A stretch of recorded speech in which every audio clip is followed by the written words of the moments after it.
मिल सके आसानी से उसकी ख्वाहिश किसे है, जिद तो उसकी है जो मुकद्दर में लिखा ही नहीं है। नमस्कार दोस्तों, एग्जाम साधक के YouTube प्लेटफॉर्म में आपका स्वागत है। आज है 18 मार्च और आज की शुरुआत करते हैं हम कल के रिवीजन के साथ। तो सबसे पहले देख लेते हैं कि कल कौन कौन से क्वेश्चन हमने डिस्कस किए थे। सबसे पहला क्वेश्चन हमने डिस्कस किया था कि अमेरिका किस रेखा को अंतरराष्ट्रीय सीमा के रूप में मान्यता देता है। तो मैकमोहन रेखा, और इसके बारे में हमने काफी चर्चा करी थी। ये इंडिया और चाइना के बीच में है। ठीक है, आगे बढ़ते हैं। 2022 के लिए सरस्वती सम्मान से किसे सम्मानित किया जाएगा? इसका आंसर हमने आपको शिव शंकरी जी के बारे में ढेर सारी इंफॉर्मेशन दी थी। आरबीआई के शक्तिकांत दास को किसके द्वारा गवर्नर ऑफ द ईयर नामित किया गया है? तो सेंट्रल बैंकिंग फोरम के द्वारा ऐसा किया गया है। युद्ध अभ्यास फ्रीडम शील्ड किन दो देशों के मध्य आयोजित हुआ है? तो इसका सही आंसर है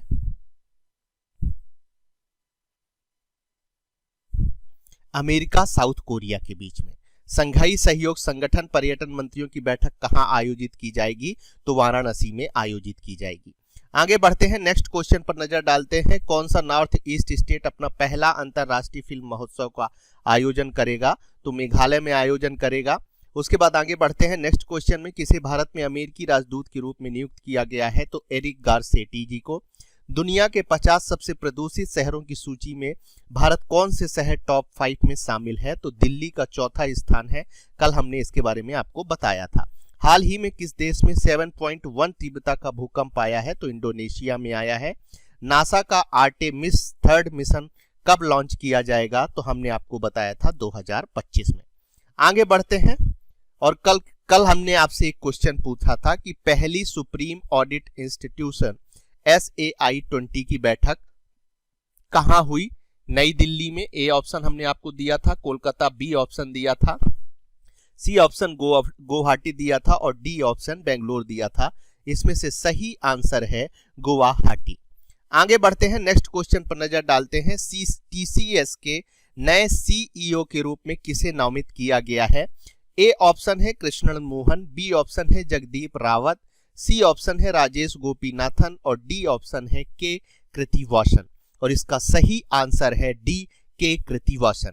इनके बारे में हम कुछ जानकारी आपको दे देते हैं। TCS के अनुभवी के कृतिवासन को 16 मार्च 2023 से प्रभावी MD और CEO पद पर नियुक्त किया गया है।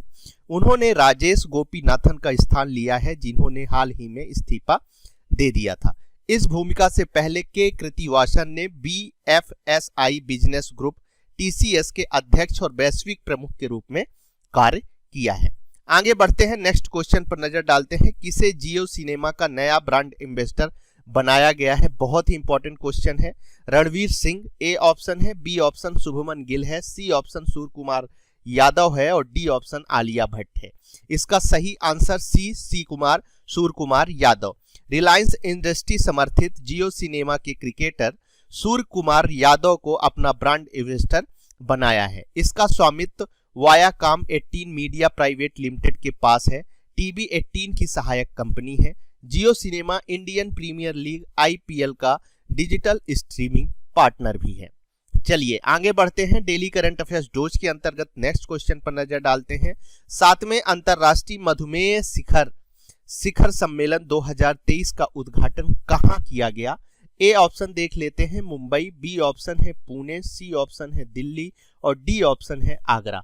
इसका सही आंसर है बी पुणे।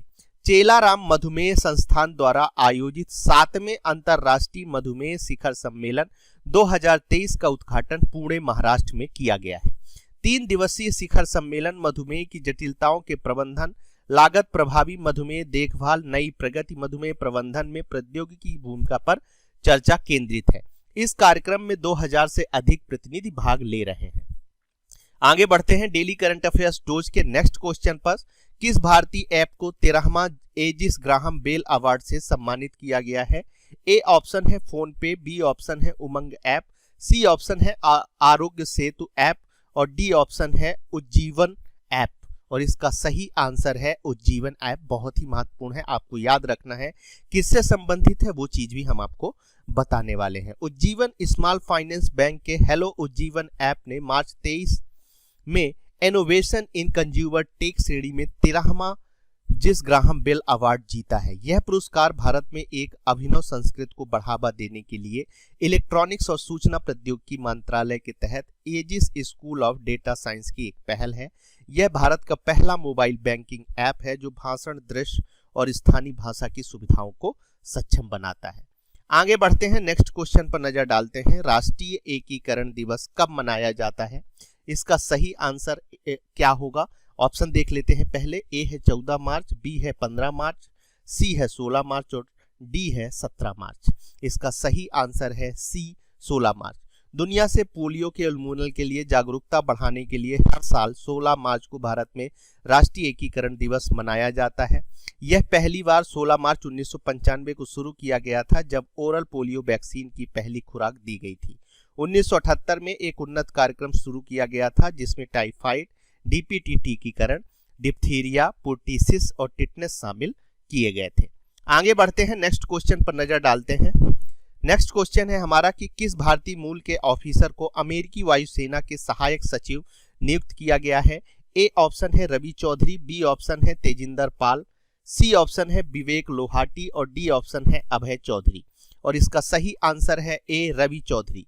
संयुक्त राज्य अमेरिका की सीनेट ने भारतीय मूल रवि चौधरी को ऊर्जा प्रतिष्ठान और पर्यावरण के लिए वायुसेना के सहायक सचिव के रूप में नियुक्त करने की पुष्टि की है। चौधरी वायुसेना के सहायक सचिव के रूप में सेवा देने वाले पहले भारतीय अमेरिकी होंगे।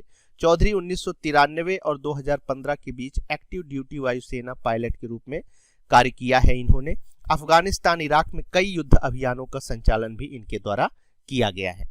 चलिए आगे बढ़ते हैं, नेक्स्ट क्वेश्चन पर नजर डालते हैं। गूगल समर्थित एंथ्रोपिक ने चैट जीपीटी के प्रतिद्वंदी के रूप में अपना चैट बॉट लॉन्च किया है, उसका नाम क्या है? बहुत इंपॉर्टेंट क्वेश्चन है, 3 स्टार बनाइए और इसे नोट डाउन करिए। ए ऑप्शन है हॉटस्पॉट, बी ऑप्शन है क्ले लॉर्ड, सी ऑप्शन है लाइव पर्सनल और डी ऑप्शन है इंटरकॉम। इसका सही आंसर है बी क्लॉड। गूगल समर्थित एंथ्रोपिक ने अपना artificial intelligence AI chatbot cloud, आपको नाम याद रखना है, कई बार ऐसे क्वेश्चन पूछे गए हैं, हो सकता है दे दे क्लाउड किससे संबंधित है, तो आपको ऑप्शन देना है गूगल समर्थित एंथ्रोपिक आर्टिफिशियल इंटेलिजेंस के अंतर्गत है। क्लाउड विभिन्न प्रकार के संवादात्मक टेक्स्ट प्रोसेसिंग कार्यों में सक्षम है। यह चैट जीपीटी जैसे कई काम कर सकता है, जैसे ब्लॉग पोस्ट लिखना, टेक्स्ट को सारांशित करना, ईमेल का जवाब देना, कोडिंग करना इत्यादि। आगे बढ़ते हैं और बात करते हैं इसरो द्वारा गगनयान का पहला अवार्ड मिशन कब लॉन्च किया जाएगा? ए ऑप्शन है 2023, बी ऑप्शन है 2024, सी ऑप्शन है 2025 और डी ऑप्शन है 2026। और इसका सही आंसर है ए 2023। भारत के पहले मानव अंतरिक्ष यान गगनयान के लिए 4 अवार्ड मिशनों में से पहला मई 2023 में लॉन्च किया जाएगा। पहला परीक्षण वाहन TVD-1 मई 2023 को लॉन्च होगा। इसके बाद दूसरा परीक्षण वाहन TVD-2 लॉन्च किया जाएगा। वहीं गगनयान का पहला मानव रहित मिशन 2024 की पहली तिमाही में लॉन्च किया जाएगा। Human rated launch vehicle system का परीक्षण किया जा चुका है और वे योग्य पाए गए हैं। चलिए आगे बढ़ते हैं, नेक्स्ट क्वेश्चन पर नजर डालते हैं। सेना के शीर्ष चिकित्सक के रूप में कार्यभार किसने संभाला? ए ऑप्शन है मनदीप सिंह, बी ऑप्शन है दलजीत सिंह, सी ऑप्शन है KS रावत और डी ऑप्शन है सुरजीत चौहान। इसमें से सही आंसर है B Daljeet Singh. Lieutenant general Daljeet Singh ने भारत के सबसे वरिष्ठ सैन्य चिकित्सक, सशस्त्र बल चिकित्सा सेवा के महानिदेशक के रूप में पदभार संभाला है। शीर्ष पद पर पदोन्नत होने से पहले सिंह महानिदेशक चिकित्सा सेवा के रूप में कार्यरत हैं। उन्हें नवंबर 2021 में राष्ट्रपति के मानद सर्जन के रूप में नियुक्त किया गया है। आगे बढ़ते हैं, नेक्स्ट क्वेश्चन पर नजर डालते हैं। भारत ने किस देश के साथ एक संयुक्त स्मारक डाक टिकट जारी किया गया है? ए ऑप्शन है ब्रिटेन, बी ऑप्शन है ईरान, सी ऑप्शन है लक्समबर्ग और डी ऑप्शन है कंबोडिया। इसका सही आंसर है सी लक्समबर्ग। भारत और लक्समबर्ग ने 75 साल की दोस्ती का जश्न मनाने के लिए एक संयुक्त स्मारक डाक टिकट लॉन्च किया है। भारत और लक्समबर्ग ने 1948 में अपने राजनयिक संबंध स्थापित किए हैं। लक्समबर्ग ने फरवरी 2002 में नई दिल्ली में अपना दूतावास खोला, जो एशिया में 5 में से एक था। इस्पात क्षेत्र में भारत और लक्समबर्ग के बीच दीर्घकालिक सहयोग है। आगे बढ़ते हैं और बात कर लेते हैं आज के सवाल पर, जिसका आंसर आपको हमारे कमेंट बॉक्स में देना है। मध्य प्रदेश में इंदौर के नए कमिश्नर कौन होंगे? ए ऑप्शन है पवन कुमार शर्मा, बी ऑप्शन है हरिनारायण चारी, सी ऑप्शन है केवीएस चौधरी और डी ऑप्शन है मकरंद देउस्कर। यदि हमारी चीज़ें आपको पसंद आ रही हैं तो आप लाइक कर सकते हैं। जिन्होंने चैनल सब्सक्राइब नहीं किया वो सब्सक्राइब कर सकते हैं। साथ ही आज की पीडीएफ यदि आप हमारे डाउनलोड करना चाहते हैं तो हमारे टेलीग्राम चैनल एग्जाम साधक में जाकर डाउनलोड कर सकते हैं। आप सभी के उज्जवल भविष्य की शुभकामनाओं के साथ आज की क्लास हम यहीं समाप्त करते हैं।